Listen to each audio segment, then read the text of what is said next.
शिवपुर गांव बहुत पुराना था, बहुत ही पुराना। धूल भरी सड़क के किनारे प्राचीन पेड़ थे। उनकी शाखाएं टेढ़ी मेढ़ी थीं, जैसे उंगलियां बाहर की ओर निकली हुई हों। हवा हमेशा भारी लगती थी, मानो गांव पर कोई रहस्य मंडरा रहा हो। गांव के किनारे एक हवेली थी, रात जैसी काली हवेली। काली हवेली हवेली के बारे में लोग कहानियां सुनाते थे। उन्होंने कहा कि यह शापित था। जो अंदर जाने की हिम्मत करते थे वे कभी वापस नहीं आए। हवेली खामोश खड़ी थी, एक सतर्क उपस्थिति। उसकी खिड़कियां खाली आंखों की तरह हरकत पर नजर रखती थीं। काली हवेली एक काला रहस्य छुपाए हुए थी, एक ऐसा रहस्य जिसे उजागर करने की किसी ने हिम्मत नहीं की। राहुल, आकाश, सनी और पूजा गांव के सबसे बहादुर थे। वे खतरे को देखकर हंसते थे। उन्होंने काली हवेली की कहानियों का मजाक उड़ाया। राहुल कहता था, बस अंधविश्वास, हमेशा चुनौती के लिए तैयार। आकाश ने घोषणा की, हम एक बूढ़े से घर से नहीं डरते। सनी हालांकि थोड़ा सतर्क था, लेकिन रोमांच का विरोध नहीं कर सका। उनमें से सबसे बहादुर पूजा ने दूसरों को चुनौती दी। चलो काली हवेली में एक रात बिताते हैं, उसने हिम्मत की और इसीलिए अमावस्या की रात को वे अज्ञात का सामना करने के लिए निकल पड़े। लोहे का पुराना गेट खुल गया। पूजा की रीढ़ की हड्डी में सिहरन दौड़ गई। अंदर की हवा ठंडी और शांत थी। उन पर मानो अंधेरा छा गया हो। वे हवेली के अंदर दाखिल हुए। हर तरफ धूल जमी हुई थी, हर कोने से मकड़ी के जाले लटके हुए थे। उनके दिलों की धड़कन के सिवा और कोई आवाज नहीं थी।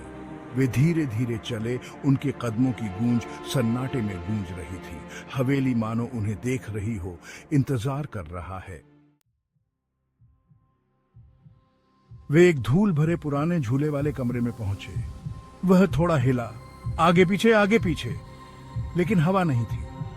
आकाश ने अजीबोगरीब निशानों से ढकी दीवार की ओर इशारा किया। वे प्राचीन लग रहे थे, भयावह। पूजा को अपनी गर्दन पर ठंडी सांसों का एहसास हुआ। वह मुड़ी, पर वहां कोई नहीं था। अचानक सनी चिल्लाई। उसने एक कोने की ओर इशारा किया। अंधेरे में आंखों का एक जोड़ा चमक रहा था। जैसे ही वे करीब पहुंचे, उन्होंने देखा कि यह तो बस एक बिल्ली थी, लेकिन डर बना रहा।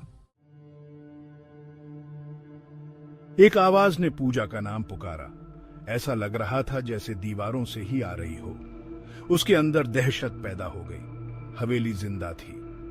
यह उनके साथ खिलवाड़ कर रहा था। फुसफुसाहट तेज होती गई, चीखों में बदल गई। चीखें हर तरफ गूंज रही थीं, उन्हें घेरे हुए थी, उन पर टूट पड़ रही थी।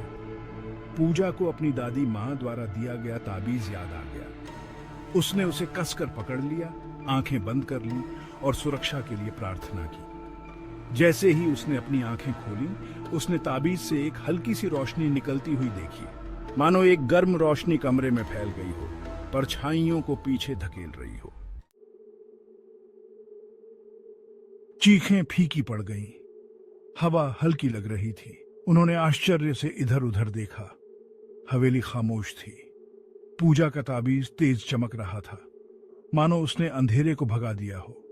वे जानते थे कि वे एक पल भी नहीं रुक सकते। उन्हें बाहर निकलना था। वे भागे। अंधेरे गलियारों से उनके कदमों की गूंज उनके पीछे गूंज रही थी। वे तब तक दौड़ना बंद नहीं किए जब तक वे काली हवेली से कोसों दूर चांदनी की रोशनी में सुरक्षित नहीं पहुंच गए। वे गांव के चौराहे पर हांफते हुए, पीले चेहरे लिए हुए घुस गए। ग्रामीण उनके चारों ओर जमा हो गए। उनके चेहरे चिंता से सिकुड़े हुए थे। ग्रामीणों ने चीखें सुनी थीं। उन्होंने हवेली से निकलती अजीब रोशनी देखी थी। वे जानते थे कि चारों काली हवेली के अंदर थे। राहुल, आकाश, सनी और पूजा ने अपनी कहानी सुनाई। फुसफुसाहट, चीख और चमकते हुए ताबीज की कहानी। ग्रामीण ध्यान से सुनते रहे। उनके चेहरे पर डर और संदेह का भाव था। कुछ ने उनकी कहानी को बचकाना हरकत बताकर खारिज कर दिया। दूसरों को इतना यकीन नहीं था। गांव के बुजुर्गों ने सिर हिलाया।